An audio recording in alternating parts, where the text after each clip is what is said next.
សួស្តីអ្នកទាំងអស់គ្នាវីដេអូមួយនេះខ្ញុំនឹងបង្ហាញពីរបៀបប្ដូររូបនៅក្នុង CV នឹងដាក់ទៅជារូបរបស់យើងវិញនៅពេលដែលទាំងអស់គ្នាចូល CV របស់គេដែលមានស្រាប់យកមកប្រើប្រាស់នៅក្នុង Canva ជាទូទៅគឺគេដាក់រូបរបស់គេតែយើងអាចដូរបានដូចខ្ញុំធ្លាប់និយាយក្នុងវីដេអូមុនអញ្ចឹងរាល់ព័ត៌មាននៅក្នុងនេះទាំងអក្សរទាំងអីនោះគឺយើងអាចបដូរបានទាំងអស់ប៉ុន្តែអ្នកដែលចង់បដូរតែរូបអញ្ចឹងវីដេអូនេះខ្ញុំផ្ដោតសំខាន់ទៅលើការបដូររូបវិញអញ្ចឹងទី1ខ្ញុំនឹងធ្វើការបដូរទៅលើរូបមួយនេះហើយនឹងរូបដែលមានទម្រង់បែបនេះឥឡូវខ្ញុំបង្ហាញពីរបៀបបដូររូបខាងលើជាមុនសិន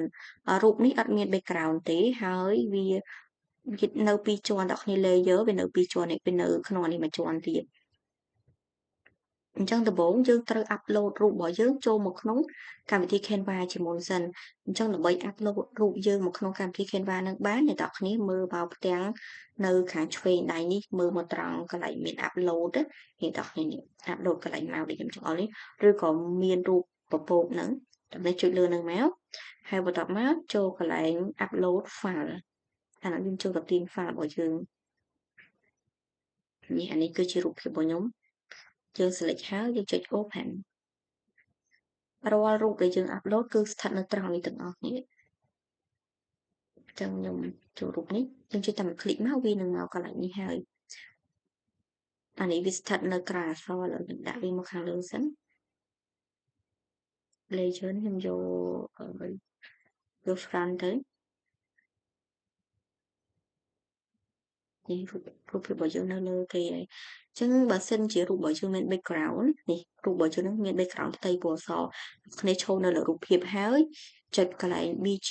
remover នេះអានឹងគឺជា remove background គេดึงមកបកមកយើងរងចាំសន្ទុះសិនដើម្បីAI វា remove ឲ្យយើងនេះអានេះគឺ remove បានមកស្អាតមកបន្ទាប់មកយើងលុបរបស់គេនេះមកឈរលើហើយយើងចុច delete អានេះខ្ញុំចុច key delete ទេអ្នកគ្នាចុច delete បកនឹងមកហើយតោះគ្នានឹងឃើញអានេះហើយអានេះគឺដូច frame ដែលយើងចាប់ដាក់អញ្ចឹងហើយយើងចាប់រូបយើងដាក់ទៅនេះតោះគ្នាឃើញអត់នេះបើសិនជាចាប់ចូលប៉ុណ្ណឹងហើយប្រឡែងទៅវានឹងចូលខ្លាចជារូបរបស់យើងវិញហើយអញ្ចឹងរូបនេះតោះគ្នាចង់ទាញចង់អីគឺនេះមកស្អាតចង់ទាញមិនក្បាលដែរនេះប៉ុណ្ណឹងគឺរួចរាល់ហើយអក្សរនេះយើងអាចដូរបានមកស្អាតហើយចំពោះរូបខាងក្រោមនេះអាហ្នឹងកាន់តែស្រួលទេអ្នកនរគ្នាឈរលើនឹងហើយចុច key delete ចុច key delete ឬក៏អ្នកនរចុចធុងស្រានក៏បានដែរនេះគេមាន delete frame និង delete image យើងយក delete image កុំ delete frame អញ្ចឹងយកលើអ្នកគេនេះទុកឲ្យវានៅ frame នៅហ្នឹងហើយដើម្បីយើងយករូបយើងមកដាក់ចូលប្លុកកន្លែងហ្នឹងអញ្ចឹងយើងដាក់រូបយើងមួយទៀតទៅដាក់ហ្នឹងណានេះរូបយើងអានេះយើងមិនបាច់ remove background ក៏បានដែរបើវាជាប់ frame អញ្ចឹងស្រាប់ស្រួលហ្មងតោះគ្នាចាប់ទៅដល់តម្លាក់ប្លុកជាមួយនេះឃើញរូបយើងគឺជុំមកស្អាតហើយតែបើសិនជាអ្នកគ្នាចង់សេរីរូបទៀតចុចដប click លើរូបយើងនឹងមកនេះចឹងយើងអាចទាញឲ្យចង់ឲ្យរូបធំជាងនឹងតូចជាងនឹង